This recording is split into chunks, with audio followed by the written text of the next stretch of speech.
کانوں میں فون لگائے، دماغ میں برقی روئیں دوڑائیں، دل کو دھڑکایا، سارے بدن کے تک خون پہنچانے کا نظام چلایا، پھیپھڑوں کی فیکٹریاں چلائیں، رگوں میں خون پہنچایا، ہڈیوں کو غذا پہنچائی اور آنکھوں کو غذا پہنچائی، بالوں کو غذا پہنچائی، زبان کو بولنے کی طاقت دی، دانتوں کو کاٹنے کی طاقت دی، دو وہاں نالیاں لگائی، سانس کی الگ کر دی اور معدے کی الگ کر دی، اور وہاں پردہ لگایا، جو غذا منہ میں جائے تو معدہ کھل جائے اور پھیپھڑے کی طرف جانے والی نالی رک جائے۔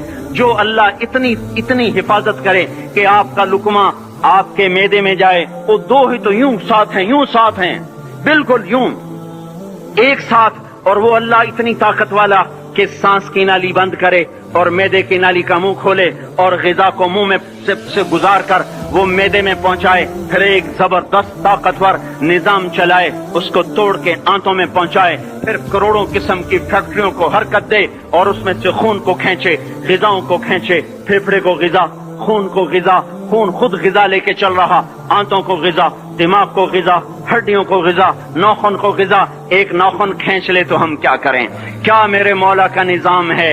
یہ ہمارا قبرستان ہے، مردہ سیل باہر نکل رہے اور ناخن کی شکل میں باہر آ رہے، پھر آگے جا کے اور سخت ہو رہے، تھوڑا سا ناخن زیادہ کٹ گیا، سارا دن سی کرتا ہے، سارا دن ہائے کرتا ہے، یہی ناخن میرا رب کھینچ لے تو ہم تو ایک ناخن کا شکر ادا نہیں کر سکتے، یہ جوڑ بنا دیے، سیدھا کر دے تو ہم اسی کا شکر ادا نہیں کر سکتے۔ میرے بھائیو، یہ سب کچھ کر کے پھر ہم اللہ کے باغی ہو جائیں، ہے کوئی عقل میں آنے والی بات؟ ہے کوئی سوچ بچار کی بات کہ 1500 صرف دیے اور اس نے چائے کی پیالی نہ دی تو نکال دیا، اس نے گاہک کو ڈیل نہیں کیا تو نکال دیا، اور یہ وجود کہاں سے خرید کے لائے؟ یہ زمین کس نے بچھا کے دی؟ والارض وضعها للانام، اے میرے بندو میں نے ہی تو تمہیں بنا کے دی، فاکہۃ، دیکھو میں نے تمہارے لیے پھل نکالا، والحب ذو العصف والریحان، میں نے ہی تمہارے لیے غلہ بھی بنایا اور بھوسا بھی بنایا، فبأي آلاء ربكما تكذبان، میری کیوں نعمتوں کو جھٹلاتے ہو؟ کیوں میرے باغی بنتے ہو؟ کس کس کا انکار کرتے ہو؟ دیکھتے نہیں ہو رب المشرق والمغرب، رب المشرقین والمغربین، میں تمہارے مشرق کا بھی رب ہوں، مغرب کا بھی رب ہوں، شمال کا بھی رب ہوں، جنوب کا بھی رب ہوں۔ فبأي آلاء ربكما تكذبان، پھر بھی تم میرے باغی ہو گئے، پھر بھی مجھے میری نعمتوں کو جھٹلاتے ہو۔ خلق الانسان من صلصال کالفخار وخلق الجان من مارج من نار، تمہیں مٹی سے بنایا، جن کو آگ سے بنایا۔ میری فبأي آلاء ربكما تكذبان، کیوں مجھے جھٹلاتے ہو؟ کیوں میری نعمتوں کا تم انکار کرتے ہو؟ تمہیں پتہ نہیں ہے کہ میں نے دو پانی چلائے، ایک کڑوا ایک میٹھا، بینہما برزخ، ان میں پردہ لگایا، لا یبغیان، تاکہ کڑوا پانی میٹھے میں نہ چلا جائے، اگر میں پردہ ہٹا لوں تو کڑوا میٹھے میں چلا جائے تو پھر نہ کوئی تمہیں حکومت کا پانی میٹھا ملے نہ زمین کا پانی میٹھا ملے۔ فبأي آلاء ربكما تكذبان، تم دیکھتے نہیں ہو تمہاری کشتیاں میرے اتنے بڑے سمندر میں آرام سے کراچی سے چل کر نیو یارک تک چلی جاتی ہیں، اور میں طوفانوں کو روکتا ہوں، موجوں کی لگام کو لگام دیتا ہوں، پانی کو تھام کے رکھتا ہوں کہ تمہارے تنکوں جیسے جہاز میرے ایسے محیط اور خوفناک سمندروں پر ایک کنارے سے چل کر دوسرے کنارے تک چلے جاتے ہیں۔ فبأي آلاء ربكما تكذبان، تمہیں پتہ نہیں ہے تم سب مر جاؤ گے اور تمہارا رب ہمیشہ باقی رہے گا۔ فبأي آلاء ربكما تكذبان، تمہیں پتہ نہیں ہے کہ ہر روز اس کی شان جدا ہے، كل يوم هو في شأن۔ فبأي آلاء ربكما تكذبان، نہیں سنتے ہو؟ سنفرغ لكم أيها الثقلان، پھر سن لو میں ان قریب تمہارے لیے حساب کتاب کا نظام چلانے والا ہوں، اور میں ان قریب تمہارے لیے فارغ ہونے والا ہوں۔ فبأي آلاء ربكما تكذبان، کیوں جھٹلاتے ہو؟ کیوں باقی بنتے ہو؟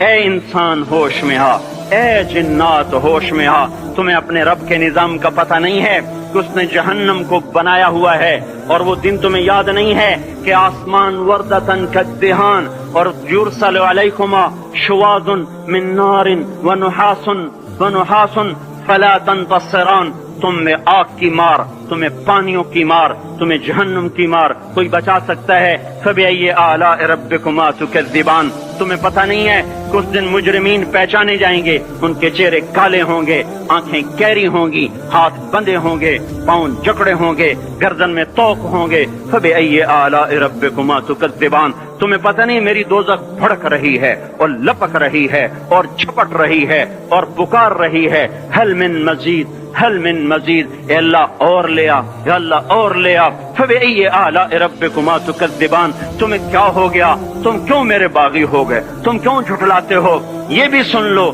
وَلِمَنْ خَافَ مَقَامَ رَبِّهِ جَنَّتَانِ، اگر تم مجھ سے ڈر گئے تو تمہارے لیے بڑی عالی شان جنتیں ہیں۔ فبأي آلاء ربكما تكذبان ذوات أفنان، فبأي آلاء ربكما تكذبان فيهما من كل فاكهة زوجان، فبأي آلاء ربكما تكذبان فيهما عينان تجريان، فيهما من كل فاكهة زوجان متكئين على فرش بطائنها من استبرق وجنى الجنتين دان، فيهن قاصرات الطرف لم يطمثهن انس قبلهم ولا جان، كأنهن الياقوت والمرجان، هل جزاء الإحسان إلا الإحسان، فبأي آلاء ربكما تكذبان۔ کس رب سے تم بغاوت کر رہے ہو جس نے تمہارے لیے ایسا گلستان تیار کیا ہے؟ یہ بھی کوئی گلستان ہے کہ سارا دن مٹی ہی مٹی، خاک ہی خاک، دھول ہی دھول، گرمی ہی گرمی۔ آؤ میرا گلستان دیکھو جس میں سائے لمبے، پانی بہتے ہوئے،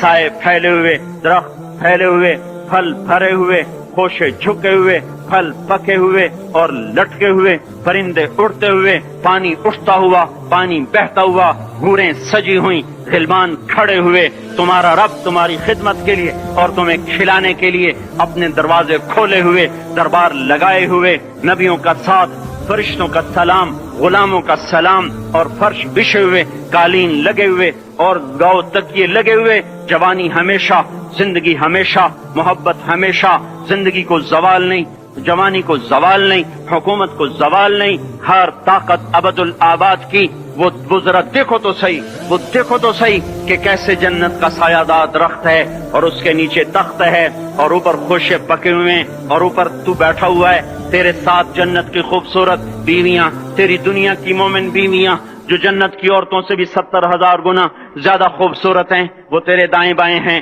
تو نیچے دیکھتا ہے تو جنت کی نہریں چلتی ہیں، اوپر دیکھتا ہے تو باغ اور پھل جھکے ہوئے ہیں، پکے ہوئے ہیں۔ فبأي آلاء ربكما تكذبان، اب میں کیا کیا میرا بندہ تمہیں بتاؤں اور میری کس کس بات کا تم انکار کرو گے؟ آخر ہی کچھ شرم و حیا چاہیے، آخر ہی کچھ غیرت چاہیے۔ میرے بھائیوں، اپنے اللہ کو راضی کریں۔ جن دکانوں کے پیچھے نمازیں چھوٹ گئیں، جن دکانوں کے پیچھے سچ کو طلاق ہو گئی، جن دکانوں کے پیچھے دیانت چلی گئی، خیانت آ گئی، بددیانتی آ گئی، ہاں اللہ تعالیٰ قیامت کے دن کہے گا بددیانت سے، وہ تو نے جو امانت کھائی لے کے آ، وہ امانت جو تو کھا گیا تھا لے کے آ۔ کہے گا یا اللہ کہاں سے لاؤں، وہ تو دنیا میں رہ گئی۔ اللہ تعالیٰ فرمائیں گے پڑی ہوئی ہے جہنم میں، پڑی ہے، جا اٹھا کے لا۔ اور وہ جہنم میں کیسے جائے؟ تو فرشتے ماریں گے چل، اور وہ اس کو لے کے چلیں گے، اور چلتے چلتے دوزخ کا سب سے خطرناک حصہ حاویہ، وہاں اس کو لے کے جائیں گے جہاں منافق رہتے ہیں۔ بددیانت لوگ حاویہ تک چلے جائیں گے ایمان ہونے کے ساتھ بھی، امانت کو کھانے والے لوگ حاویہ میں چلے جائیں گے جو منافقین کی آگ ہے اس میں۔ وہاں دیکھے گا تو وہ جس کا مال دبایا تھا دنیا میں وہاں پڑا ہوگا، کہے گا اچھا یہاں پڑا ہے، اتنے میں وہ تباہ ہو جائے گا، اس کو اٹھائے گا، کندھے پہ رکھے گا، پھر اوپر چڑھنا شروع کرے گا، چڑھنا شروع کرے گا۔ جب دوزخ کے کنارے پر آ جائے گا تو وہ اس کے ہاتھ سے چھوٹ جائے گا اور پھر حاویہ میں جا گرے گا۔ اس کے ساتھ فرشتے مار کر پھر کہیں گے جا واپس لے کے آ، پھر یہ واپس جائے گا، پھر اسے اٹھائے گا، پھر کندھے پہ لے کے چڑھے گا اور چڑھے گا اور چڑھے گا۔ جب کنارے پر آئے گا تو پھر اس کے ہاتھ سے چھوٹ جائے گی، اس کے پھر فرشتے مار کے نیچے گرا دیں گے، جا لے کے آ۔ اب یہ کبھی اس میں سے نہیں نکل سکتا۔ اس کمانے سے توبہ کریں، یہ کمانا جہنم میں لے جائے گا۔ اور ادھر دوسری سنو، سَيَعْلَمُونَ الْيَوْمَ مَنْ أَصْحَابُ الْكِرَامِ، ایک فرشتہ اعلان کرے گا، آج پتہ چلے گا عزت والے کون ہیں، آج پتہ چلے گا عزت والے کون ہیں۔ أَيْنَ الَّذِينَ تَتَجَافَى جُنُوبُهُمْ عَنِ الْمَضَاجِعِ، کہاں ہیں راتوں کو اٹھ کے نمازیں پڑھنے والے؟ ارے میرے بھائیو، یہ نماز کی غفلت بہت بڑی ہلاکت ہے۔ میں کیسے سمجھاؤں؟ میں تو جب بھی جمعہ پڑھاتا ہوں میں یہ مضمون ضرور بیان کروں، مجھے جب یہ مجمع نظر آتا ہے تو میرا دل ٹکڑے ٹکڑے ہو جاتا ہے کہ یہ 8ویں دن آتے ہیں اور باقی دن کہاں ہوتے ہیں؟ یہ کیوں نہیں سمجھتے؟ ان کے آنکھ کیا ہو گیا؟ ان کے کانوں میں ڈاٹ لگ گیا، یا دل کے اوپر کوئی پردہ آ گیا، یا میں کوئی عربی میں بات کرتا ہوں جو سمجھ میں نہیں آتی، یا میں کوئی ان سے چندے کا مطالبہ کر رہا ہوں، یا کوئی اپنی ذات کے لیے سوال کر رہا ہوں، یا اپنی شخصیت کی دعوت دے رہا ہوں۔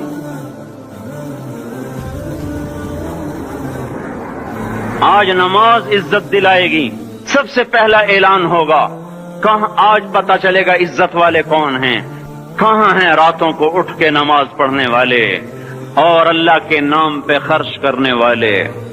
صرف نماز نہیں، زکوٰۃ بھی دینی پڑے گی۔ پیسہ ہے زکوٰۃ نہیں دے رہے، پیسہ ہے اللہ پہ کے نام پہ خرچ نہیں کر رہے۔ بھائیو، اللہ کے نام پہ خرچ کرنا سیکھیں، اللہ کے واسطے اپنے آپ کو سادگی پہ لائیں اور اللہ کے نام پہ لٹانا سیکھیں۔ اللہ آپ کی نسلوں کو واپس کرے گا، صرف آپ کو نہیں، آپ کی نسلوں کو واپس کرے گا۔ آپ اللہ کو قرضہ دے رہے ہیں، کسی ایسے ایرے غیر کو قرضہ نہیں دے رہے۔ یہاں مسجدیں والے چندے مانگ رہے، بھائی مسجد کو چندہ دو، مدرسوں والے چندے مانگ رہے، مدرسوں کو چندے دو۔ یہ تو مسلمان کی غیرت کے خلاف ہے کہ اللہ کے گھر میں مسجد کے لیے چندہ مانگا جائے، اور کہیں صندوقچیاں پھرا رہے، کہیں وہ جھولیاں۔ ایسی مجھے شرم آتی ہے۔ یہ کرنے والوں پر بھی میں کیا کہوں، ان کی عقلوں پہ بھی پردہ ہے کہ اللہ کے گھر میں مخلوق کے سامنے جھولی پھیلاتے ہیں، اور پھر ان مسلمانوں کی آنکھوں پر بھی پردہ ہے کہ ان کو غیرت نہیں آتی کہ مسجد کے لیے جھولی پھیلائی جا رہی ہو، اور یہ گھروں میں اچھا خاصا کھاتے پیتے ہوں اور مسجد کے لیے جھولی پھیلائی جائے اور مسجد کے لیے صندوق رکھے جائیں، اور ہر نماز کے بعد مدرسے کے لیے لوگ چندہ مانگ رہے ہوں۔ یہ ایمانی اور غیرت کے خلاف، مسلمان کی سخاوت کے خلاف ہے کہ اس طرح مسجد کے لیے جھولیاں پھریں اور مسجد کے لیے صندوق پھریں۔ ہم تو اللہ کے نام پہ بے دھڑک لگائیں۔ اقیموا الصلاۃ وآتوا الزکاۃ، اقیموا الصلاۃ وآتوا الزکاۃ 67 دفعہ یہ حکم چلا ہے، اور ہر دفعہ زکوٰۃ کے ساتھ نماز، نماز زکوٰۃ، زکوٰۃ نماز، نماز زکوٰۃ، زکوٰۃ نماز۔ نماز پڑھنے والے زیادہ ہیں نسبتاً زکوٰۃ دینے والوں سے، زکوٰۃ دینے والے تھوڑے ہیں، پیسہ جاتے ہوئے جان جاتی۔ ہمیں نہ دو، اپنے غریب رشتہ داروں کو تلاش کر کے دیں، اپنے غریب رشتہ داروں کو، اپنے غریب پڑوسیوں کو۔ آج جو صحیح دیانتدار تنخواہ دار ہے وہ بھی مستحق زکوٰۃ ہے، اگر وہ دیانتدار ہے تو۔ اگر رشوت نہیں لیتا تو آج کا ایس پی بھی مستحق زکوٰۃ ہے۔ میرا ایک دوست ایس پی کہنے لگا میں زکوٰۃ کا مستحق ہوں، حالانکہ میں ملتان کا ایس پی ہوں، کہ 15 دن میرے گھر میں کبھی سالن پکتا ہے، کبھی نہیں پکتا۔ اپنے اوپر صرف خرچ کرنا۔ بچے کو کھلونے کی خواہش تھی، 1000 روپے کے کھلونے لے کے دے دیے۔ کیا ظلم ہے یہ؟ 1000 روپے کے کھلونے بچے کو لے کے دے دیے۔ کیا اللہ نہیں پوچھے گا کہ اس 1000 سے کسی غریب کے گھر کا دیا جل سکتا تھا، اور کسی کے غریب کا ایک ہفتہ گزر سکتا تھا، تیرے کسی مسکین رشتہ دار کے گھر میں بھی کچھ سالن پک سکتا تھا۔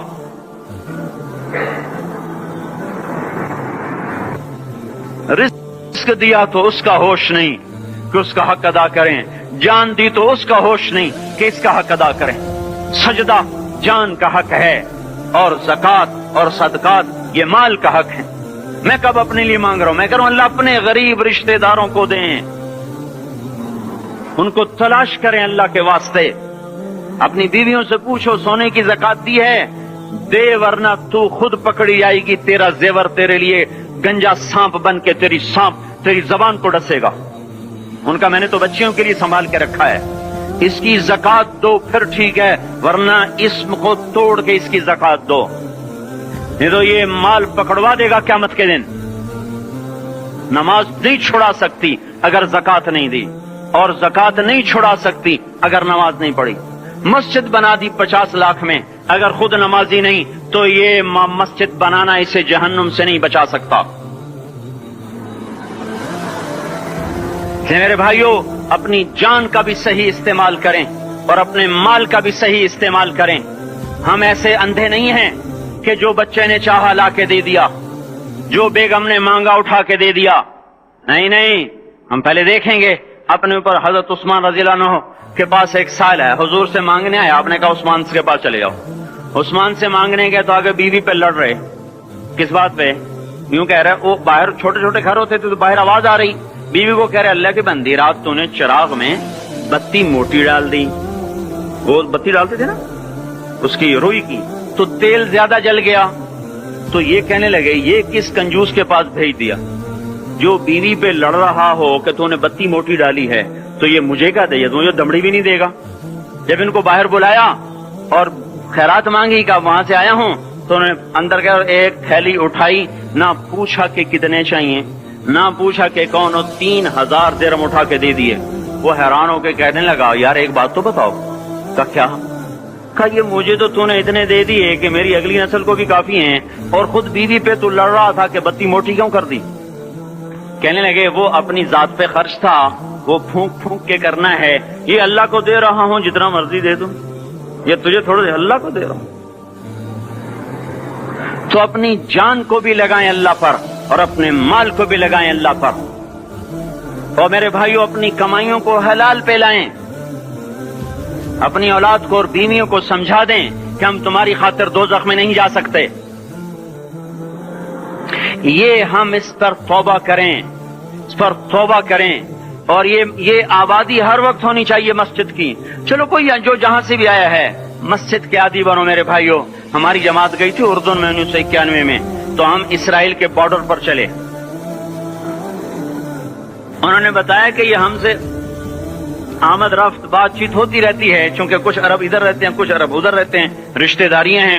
تو کہا یہ یہودی ہم سے پوچھتے ہیں تمہاری فجر میں نمازی کتنے ہوتے ہیں اور تمہارے جمعے میں نمازی کتنے ہوتے ہیں. ہم نے پوچھا یہ تحقیق کیوں کرتے ہو؟ ان کا ہماری کتابوں میں یہ ہے کہ جب فجر کی نماز کے نمازی اور جمعے کی نماز کے نمازیوں کی تعداد برابر ہو جائے گی تو یہودی دنیا سے مٹ جائیں گے. اب یہاں فجر میں 1.5 صف ہوتی ہے اور جمعے میں باہر بھی صفیں بنی پڑی. چلو میں کہتا ہوں مان لیا 1/3 طبقہ باہر سے آیا ہے, یہ 2/3 تو یہیں سے اٹھ کے آیا ہے. یہ کیوں نہیں ہر نماز میں آتا؟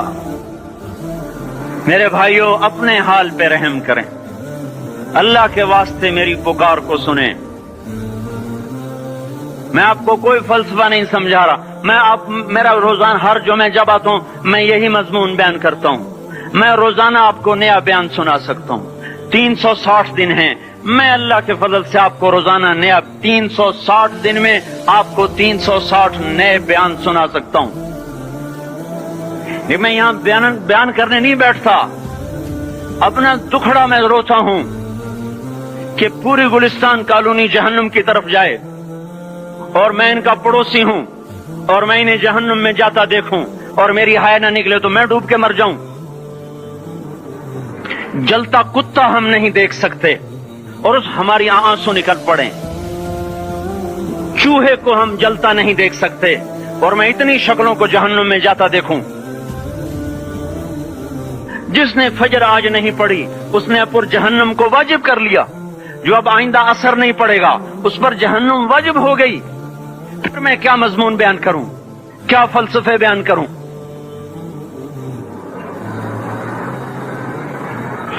اس لیے میرے بھائیوں, اپنی ذات پہ رحم کریں, اپنے بچوں پہ رحم کریں, اپنے گھر والوں پہ رحم کریں. مسجد کی دوڑ لگائیں, اپنے مال کو اللہ کے نام پہ خرچ فرمائیں تاکہ یہاں بھی جہان بنے اور وہ بھی جہان بنے. کیا زندگی ہے، چلتے چلتے سانس نکل جاتا ہے، پھر یوں مٹ جاتے ہیں جیسے دنیا میں کبھی آئے نہ تھے. پوتے پوچھتے ہیں ابا دادا کی قبر کہاں ہے؟ ابا کہتے ہیں بیٹا یہیں کہیں مل گئی، پتہ نہیں کہاں ہے. آج تو اگلی نسل دادے کی قبر نہیں دیکھ سکتی. ہم اس دنیا کی خاطر اللہ کے باغی ہو جائیں.